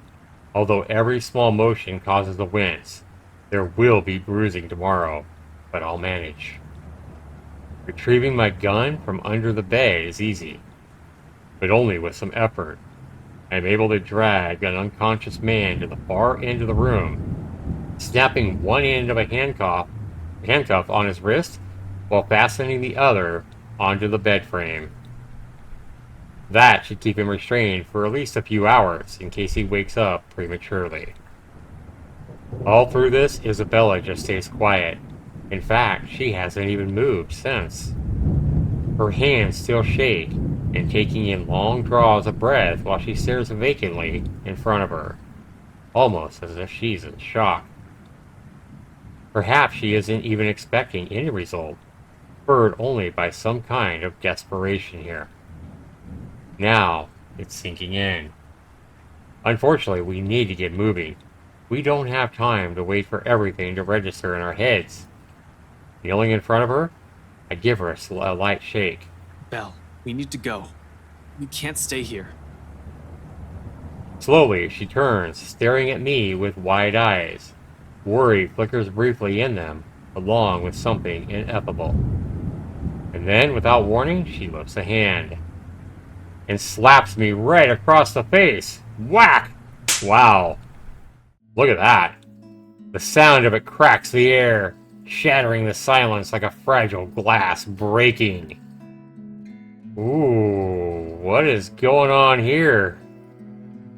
Despite the familiar rumble of thunder outside, it manages to ring louder above the storm. Again, just fucking great art. I don't even know what hit me until my head is already snapped back and my cheek stings with her anger. Yeah, I think this is the last thing Ash needs right now after almost dying and being choked to his death. And it is anger. In spite of the stillness and the lack of words afterwards, not fuming though, never fuming, but the kind that burns lightly and soundlessly. A frustration instead of a seething rage. One that ebbs just as quickly as it flows, and once the tide subsides, there's only that gleam in her eyes, warm, steadfast, and unflinching. Quietly, I brace myself for the truth underneath that gaze. It slips from her lips, softly, nearly fading under the sound of the rain, still falling fast, if not for the weight in each one of her words. Love, love, love the music here, guys. I mean, we've heard this tune before, but the music is just incredible and fits this story and novel perfectly. What is wrong with you? Belle, If your bartender friend hadn't slipped up, no one would have known where you went. He's scared that he almost died. And if she hadn't come, he would have been dead. There's no doubt about it. Belle, one person knowing is enough. Any more than that, and You almost died! You know? He could have suffocated you right then and there, and you could have died. And by the time anyone ever finds out, you're already fertilizer. Yeah. And he made a promise to Rebecca to tell her. Remember? He made a promise to Rebecca to tell her that he loves her. Could it be that she loves him too? Wow. It's amazing that in a moment like this, there can be that heartwarming, backstory or whatever. The heartwarming, the touch of love, this is just an amazing story that it can do so much and fill you with so many emotions all at the same time. She trails off, drags one indrawn breath after another. A brief lull as her frustration finally gives, dissolves into something more pensive and somber. Her shoulders droop, and though her voice rises hoarse and weary, in her next words, there's only certainty. You count too, you know? Aw. When I said that night, when I told you that I don't want to lose anyone anymore, that includes you. Alive. Yeah. She's already losing her father, remember? In Korea, wherever he's at, and she's trying to pay his medical bills. She's always said, we remember going back to the first point of view we had, but she said many times in this visual novel that she always loses the people that are the closest to her. And she doesn't want to lose Ash. She doesn't want to lose Rebecca, but she definitely doesn't want to lose Ash. And I know for damn sure she never wanted to lose Zach. And Zach's already gone here in my playthrough. Fuck. We're still here, Ash. You have us. And once their meaningful fall roar, it does so not with force of a dam breaking or a raging storm, but with the gentle steady warmth of a hearth burning, an ember easing slowly, lightly, rising and giving, until all that's left is truth and understanding. Not alone. Never alone. It lingers, even as we both drift back into silence and our words take root, because in the gratitude that swells after, it's another warmth blooming. That is amazing, and I like this art. Even this art is really well done. But like the art in the last scene where she slapped him or whatever, that art is just beyond incredible. Just one of the million reasons I love this visual novel, guys. The music, the writing, pleasant, welcoming, like finding home, like finding ourselves in the haze a squall has left, creating something fragile, yet immutable in both of us. It's in her eyes, in the way she holds my gaze, unwavering, in the way she carries herself despite sitting amidst a place that she fears, in the way she keeps herself from trembling and falling apart, because fear fear is inconsequential when people she cares about are at risk. A change. She realizes that now, and she holds on to it.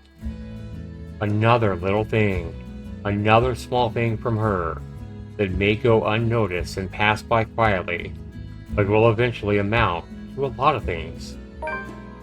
Teeny gestures that mean nothing at first, but begin to matter to me one day until, oh, despite myself, a small smile slips from my lips as the same warmth from earlier unfurls in my chest. Unhurried, familiar, and bright from all these years I've carried it, but I've never given the words for it. Is he finally going to say the words that Rebecca asked him to say to her? Or basically told him to tell her?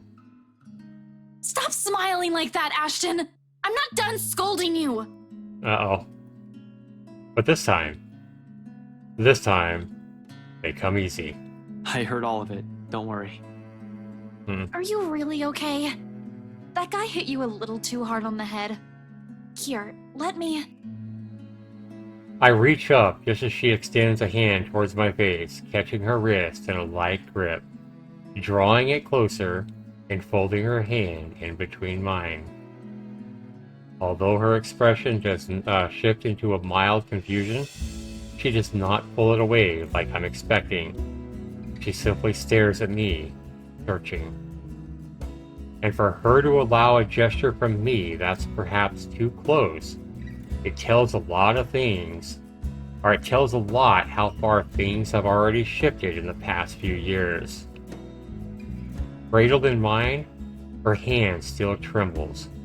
Most of the tremors have already subsided by now, though I doubt it'll fade anyway. Come on. Cradled in mine, her hand still trembles. Most of the tremors have already subsided by now, though I doubt it'll fade away this soon. Even as I trace the lines of her palm in what I hope is a comforting gesture here. I'm sorry. No. I'm sorry can go a long way. For what? Is this about what happened tonight? You can apologize later when... No, well, this too, but it's not just about this. It's for... Not saying the words for so long. It's for a lot of things. For calling you clumsy. Aww. And careless. Aww.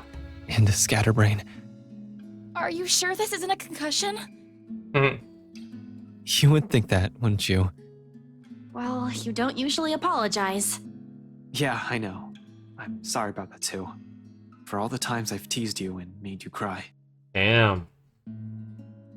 Unexpectedly, her fingers tighten around mine, our hands falling between us as something tender shifts in the air. Another exhale. Another drawn breath eases out of me, filled with every hesitation and uncertainty. But when I finally choose to break the silence, it's only when I know that what will slip past my mouth is one truth I will hold against the world. But for all those callous words.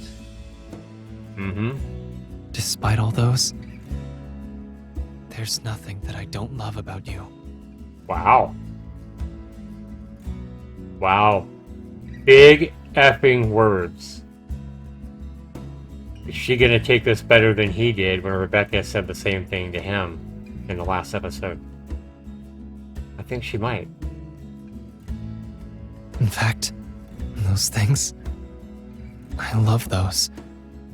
That's so amazing. The words there are so amazing. I mean, you couldn't... Obviously, this is scripted, but if somebody said that to a woman that they love, like, hey, I've always picked on you and called you clumsy and called you goofy and called you this and that, you know, and done all these mean things to you or whatever, it's only because deep down, I love you. I care about you so much. That's crazy. That's crazy. It's crazy romantic. And everything that's you. and for a long moment she offers no response. Her grip on my hands merely tightens. Yeah, I like that, guys. Let's go ahead and listen to his words again. Let's listen to this. This is good shit. I'm sorry, Belle. For what? Is this about what happened tonight? You can apologize later when... No, well, this too, but it's not just about this. It's for a lot of things. For calling you clumsy and careless and a scatterbrain. Are you sure this isn't a concussion? You would think that, wouldn't you? Well, you don't usually apologize. Yeah, I know. I'm sorry about that too. For all the times I've teased you and made you cry. But for all those callous words. Despite all those, there's nothing that I don't love about you. In fact, those things, I love those. And everything. Everything that's you. And she tightens her grip on his hands. Although my heart's pounding hard against my ears, I take a chance and I look up. Slightly leaning away and giving her a cautious glance, more than ready to hear her rejection. And it is one, despite the smile on her face, if it can even be called one, of course. There's a pained aspect to it I can hardly name. What the hell? Regardless of what it means to her, or what she intends to convey with it, the sight of it alone makes me regret ever mentioning anything. This shit is so heartbreaking, man. It's almost as if she's forcing herself to push out the next words out of her mouth for the sake of not hurting me. Oh my god, this visual novel is too much, guys. It's gonna make me cry. Oh, it's just... Not that I won't be able to take it, but if these feelings will only put a heavier burden on her, I'd rather not have said anything at all. And as expected, with one last squeeze at the hand cradling hers, she pulls her hand away from mine. Ouch. When she speaks, though, there's a stark refusal to meet my eyes. Not that I hold it against her. The situation's already awkward as it is. Ash... She pauses, biting her lower lip. A small frown forms between her eyebrows while she struggles to find the right phrases to string together. Ashton, I'm really sorry. Oh, no, it's cool. I was already expecting that. Kind of. But you don't have to... No, I mean, I can't. I can't afford to think of anything other than helping my family. Especially now that Papa's gone. Damn. I don't know why the volume got so low on that, but she can't afford to think of anyone other than helping her family. Especially now that her dad died. They're going to need me more than ever, Ash. I'm sorry. I really can't. This is a little bit different than the way he responded to Rebecca, though, because this is almost like she really wants to. That's what it seems like. And again, it's still the same kind of heartbreak. It's still bittersweet. Not right now. Not right now. Give her time, bro. Give her time. I've always known it would lead to this, to some extent. Her family will always come first. Who am I to take that from her?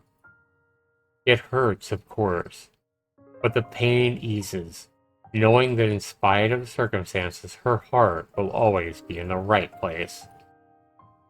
That she's still the same woman I've fallen in love with. It's all right, Belle. Don't apologize. That's heartbreaking, though. if it still matters, that's actually what I love about you. Yeah? Of course, not that I'm expecting anything by telling you that, but you get the point. Yeah. Thanks, Ash. I mean, thank you for loving me. Even after everything. Her response is a smile and a soft laugh. Perhaps the sweetest laugh I've seen and heard from her. Just from it, I know nothing will change despite her answer, and any lingering feelings that will come from this. And there will be. Lingering feelings, that is. And with the way she barged into our lives 5 years ago, it'll probably be enough to leave a terrible impression on anyone. But that's also precisely it. It's people like her that you don't easily forget. It's them that gradually worms their way into a person's life until the very thought of losing them becomes just unbearable. As it is, I've already content simply saying, read this again. As it is, I'm already content simply staying by her. No grand expectations or hopes attached. Just the banter, the small smiles, and the quiet little moments that roar. I like that. I love her. But that also isn't all there is to us. I know I caused you all kinds of trouble these past few years. Hey, whoever told you I'm doing this for free? After we're done with this curse thing, you're gonna owe me a year's supply of ice cream. Yeah, we'll see. Another laughter, this time from both of us. Then she hits my arm with a light punch. Familiar, warm, bright, and hopeful. Much like everything about her. And it is strength enough to keep me going as I lead us both out.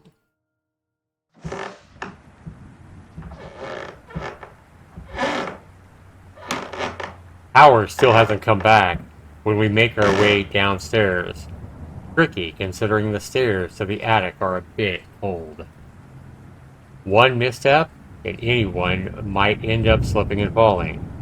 You're lucky if that's all that happens to you. And with the stairs this steep, a broken neck is a likely outcome. Thankfully, Isabella's here to guide me through the darkness. She knows this place better than anyone, after all, in spite of all the misfortunes it has brought to us. Careful, the floorboards over there aren't very sturdy.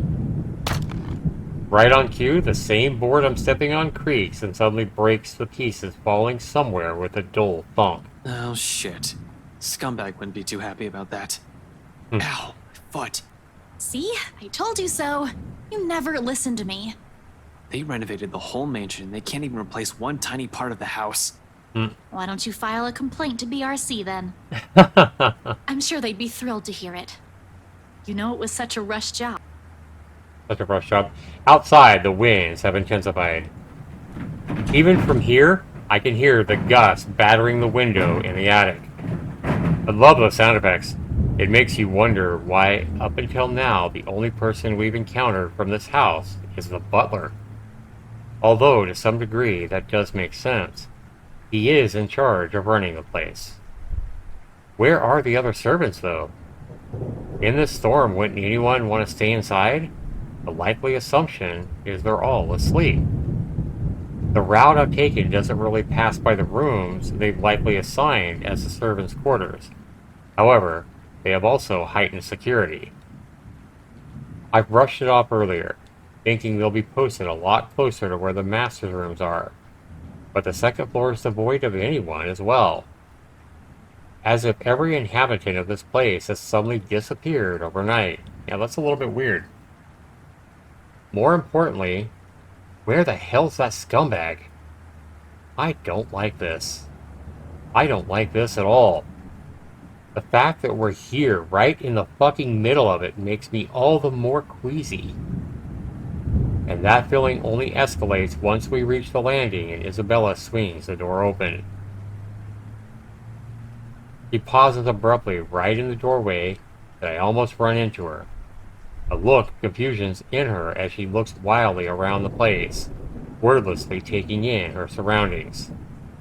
And with each turn and shift of her eyes, her shoulder only grows tenser and a look of apprehension slowly dawns on her. Isabella, what are you... We aren't supposed to be here. Sure enough, when I look up, we're standing right in the kitchen, pots, pans, and all. In one corner, Rebecca watches, almost as surprised to see us. McCullough is also with her. Of course, she didn't listen to me, even if I've already exceeded the 15 minutes that we've agreed on. Although color and strength seems to have already returned to her, enough for her to be able to stand unassisted. The empty plate on the counter appears to have played a part on that.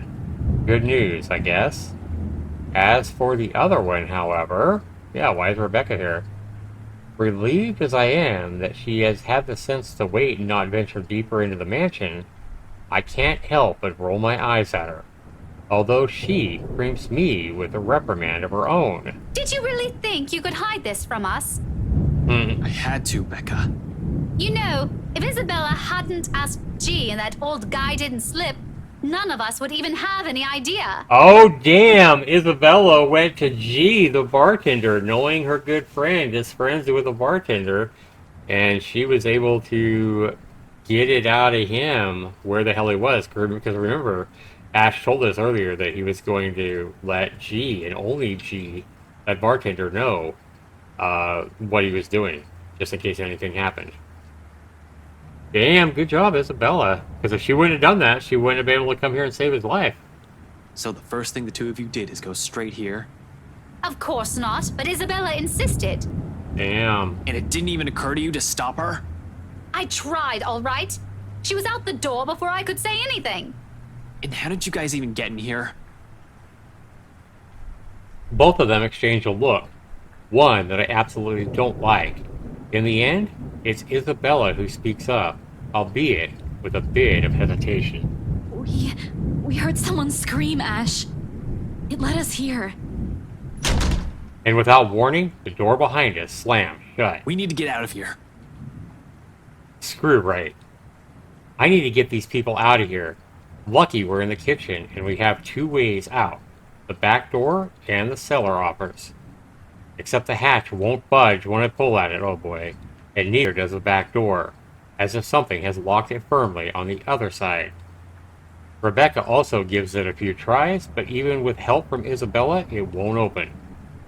There's a long bout of silence in which we all simply look at each other, likely sharing the same thoughts. We're trapped. Something or someone has intentionally led us here. Fuck. In that same moment, once realization dawns in, something shifts again. Here we go again. Blood. In every nook and cranny, over every surface, and in every inch of the floor. This time, unlike the first one I've seen, it remains, and gradually the whole room begins to reek of that familiar metallic scent. Sharp and suffocating. Around us, every object, including the cupboards, has started to rattle as well.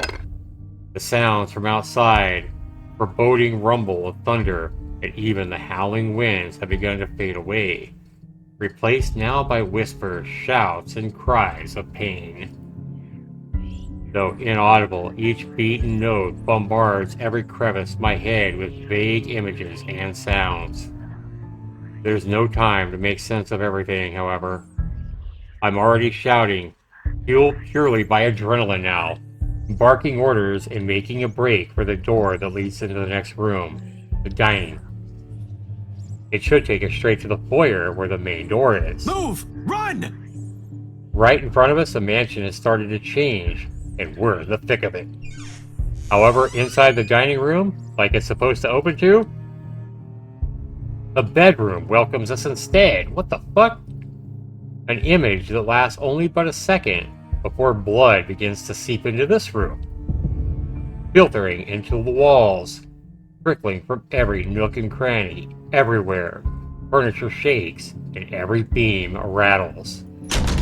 Before we could even step back from the horror gradually unfolding in front of us, the door slammed shut. A loud thud, bringing a sense of dread and chill creeping up in each one of us. Along with it is another realization. This whole place is reordering itself.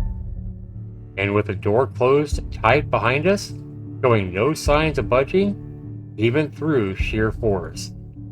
There's no choice but to go forward and hope to all gods that it'll lead us to an exit. Until then, running's the only thing we can do, spurred by nothing but fear and a sense of desperation just to live. It's useless, Ashton and Frey. Oh boy. But with each room we pass, it only becomes apparent that the house has no intention of letting us leave. It lured all of us here, and we've all fallen for it. Now it's playing a little game with us. A sordid form of amusement. For whom? Their laughters are the only thing we can hear. With every hall we cross and every door we slide open, the hope of finding an exit merely dwindles. The gun on my hip is useless here. I am useless here. Some fucking genius I am. Some fucking person to trust I am. All of those, they mean nothing in the face of the unknown. You finally figured it out, huh, Ashton Frey? Just give it up. They will eventually die because of you, is the whisper.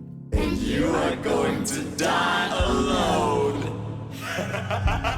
That's so wicked evil and so fucked up. Shut your fucking mouth. You know it's true, though. All of it. It's why all you can do is tell us to shut up. You don't want to hear a single word, because you're already aware of it. You can't even admit it to yourself. Who's the coward now? Damn. But no matter how hard you try, you're not gonna be able to save anyone. The more gruesome the place turns, the bleaker our chances simply get. Wails and screams fill our ears as we pass by.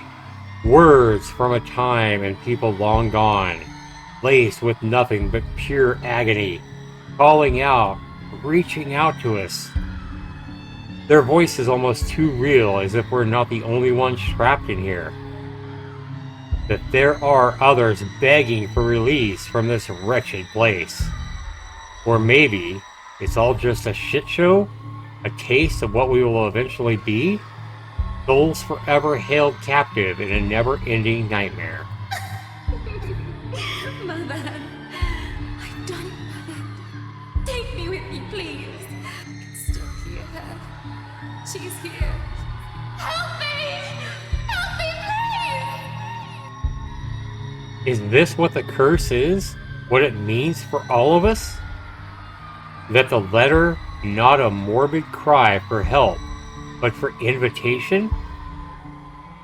A beckoning for unsuspecting souls to be dragged into this place's horrors, to be put under centuries and centuries of torment, of agony. Suddenly, dying a painful death seems preferable, enticing, than ending up here, living a tortured existence. God, man, could you imagine? Or perhaps it's all the same. Still, hope worms its way into me. Not a usual thing for someone like me. But after going through countless doors and corridors, every little sign of hope, I'm willing to cling to, as long as it'll get us the F out of here. We're back in the dining room again. How long have we been running now? How long since we've last left the kitchen? At some point, I've lost track of time. With the windows barred tight and the sounds lifting in the air, nothing but shouts and shrieks, it's impossible to tell. Not that it matters when an end is in sight. Shelves and furnishings bar the door, each stained with blood and gore. That if the situation isn't desperate as it is, I'll find a different way out. But there's still a gap left at the topmost part of the person to go through. as long as you use the shelves to climb. It's an exit, all right. From here, I can spy the familiar walls of the foyer. Relief. Only relief washes over me now. Although my legs have been strained, caught by all the running, and every bone and muscle in my body ache, there's only an easy. A sensation relieving while energy backflows through me again at the sight of an end. No sooner, I'm leading us out of it. Isabella helps McCullough first, assisting her up and through the gap, before giving a hand to Rebecca. The moment the ladies are in, I nod for her to go through. Go ahead. I'll watch your back. Surprisingly, she does that without any protesting. Not that there's any need to. Sometime after entering this room, the whole place has calmed down. No wails, no more whispers, just a silence too deafening. But I'm not letting my guard down until everyone's on the other side of this nightmare and safe. For all I know, this may just be a calm before yet another storm. Without any further incident, however, Isabella makes it to the other side, and I'm following after her. However odd this hush is, I turn my back from it and climb up. It's a tight fit, but I manage to squeeze myself in. The unease remains, though. Maybe it's the adrenaline still coursing through me, or how easy everything has been after living through that nightmare, fleeting as it is. But for some reason, something's still nagging at me. Call it a detective's instinct, or my training, or whatnot. I just have a feeling something's going to happen and catch us all unprepared. That's not a good feeling. Unconsciously, before dropping down on the better side of the stream, my hand shifts to the gun at my hip. Instinct has never failed me before. My feet haven't even landed firmly on the floor when... Had I known there would be a party in my own home tonight, I would have opened a bloody bottle or two. Goddamn. Now we face Luke himself. People these days, in my own home. Can you believe it? I hate that sarcasm. I feel so left out. And there's his butler. A chill seeps into every vein in my body.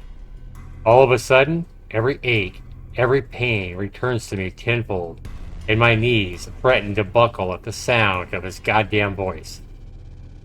Though it appears friendly, I know it's anything but.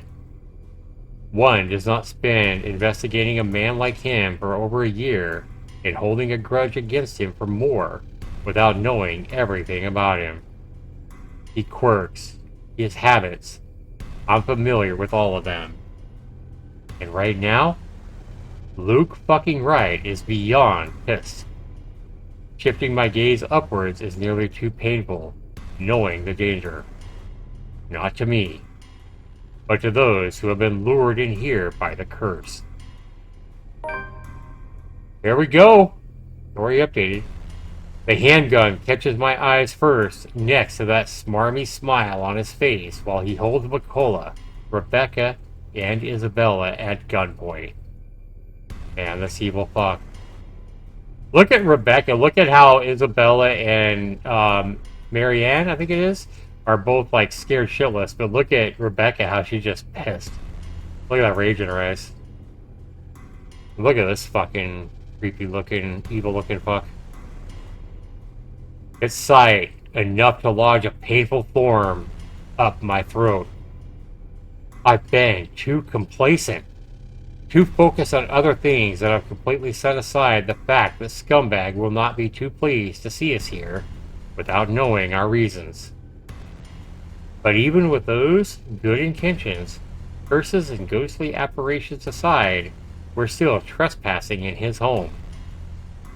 The question is, if he's even aware that the whole of his household has somehow disappeared, and he might be the only one here. Likely not. Fuck! Even with people he knows among the crowd, there's a significant effort in him not to simply shoot everyone in sight. And really, Daisy, even you, what would Kylie say? Luke, this isn't what you're thinking. You have to listen to us. There's something going on here. Well, obviously, why else would people be trespassing in my home? What about little Lily over there, then? What's your excuse? Checking back if your clients are doing okay? Is that it? Is this what this is? Oh, we're doing good, by the way. Sir, please. Oh, please, what? We need to get out of this place. You need to leave. Not a good enough excuse, darling. You people are the ones who need to get out of my sight. Don't worry, I might consider pressing lighter charges for the woman. Can't say the same for Feathers here, though. Damn. But really now. I swear, people need to stop breaking into my house! This is how you want to start the week. Why don't we just go with a bloody massacre if we want to surprise people in their homes, huh? Casually, he waves a handgun at them as if it's just a mere toy, and his words are no threat. The safety's off on his. Nothing stopping him from pushing through with his words. Call me paranoid, but at the slight gesture, I draw my own and level it at him. Finger on the trigger and ready to release a safety catch in case things go south. He is quick to train his own on me, though, and just like that, we're at a standstill. Now, Feathers. Manners. You're in no position to be pointing that gun at people. Why don't you put yours down first, and then we'll talk about manners. Oh, he talks back. The gall! You know, your kind pisses me off so much. Shooting him right now will be so worth it, with the way he stares at me like I'm a damn pest. But this is not what I've come here for. I'm not a murderer. As much as I loathe him, I'm not the kind who will kill people in cold blood, for my own gain or amusement. The law will bring him what he deserves one of these days. At the moment, however, we're all in the same boat with this curse, and he needs to understand that. The longer we stand here, the more time we're wasting and losing, something we don't have much of. But how can I convince him? This scum is just so full of himself. He prefers to hear the sound of his own voice more than the people around him, no matter how much sense they might make. Probably the only way I can make him listen is if I beg. Well, no way in hell that's happening, though. Well, it is gonna happen here. We are going to beg, because last time we had this choice with Rebecca, we did what we thought would work best. You would think that disarming him and not begging, you would think that this would be the best chance we have. But in the library, we also thought that, the best chance we have was just going out the main doors. Well, that turned out to be the right thing. So, we're just gonna beg him, guys. Here we do. Let's do it. Let's beg him. See what happens. My life's not the one at risk here, however. There's Rebecca. There's Isabella. McCullough's here as well. We're all unknowing victims to this fucking curse, and I'm in no position to pick who to save and who I should simply let die. I suppose my pride can take a few hits, and I can set aside my beef with this frickin' asshole. Taking in a deep breath, slowly, I lower my pistol. Still, on edge and at ready, in case he does something, I do my best to assume a less aggressive stance. Listen, right, I need you to... You broke into my house, and somehow, you expect me to listen like a good little boy. Are you a bit touched in the head, Feathers? I'm not the one breaking laws here. Damn it. Look here, fucker. If I wanted you dead, I could have done it so many times already. In fact, I can easily shoot you down right here, right now. And you won't be able to do a damn thing, even with that gun. Suddenly, he laughs, almost howling, in fact. Like I've just told him the best damn joke he's heard in all his life. The only thing missing here is for him to kneel over and start rolling around on the floor. all while I do my best not to sock him with the sorry end of my pistol. You have guts, Feathers. You have guts. Did you hear what you just told me? You've just threatened me inside my own house. My own home. Well, I mean, he kind of did, yeah. You know what I'm thinking right now? In another lifetime, we would have probably gotten along well. He's right on that, at least.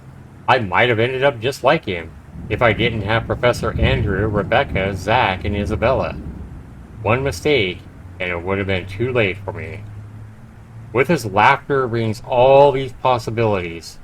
I could have lived, but have never been given the choice. All because I have other people with me now, people who care. It's a sobering realization. But not so much when suddenly his chuckling stops. In 2 heartbeats, he marches towards me, grabs my collar, and aims his gun right at my head. Ashton! Oh my god. Luke, no!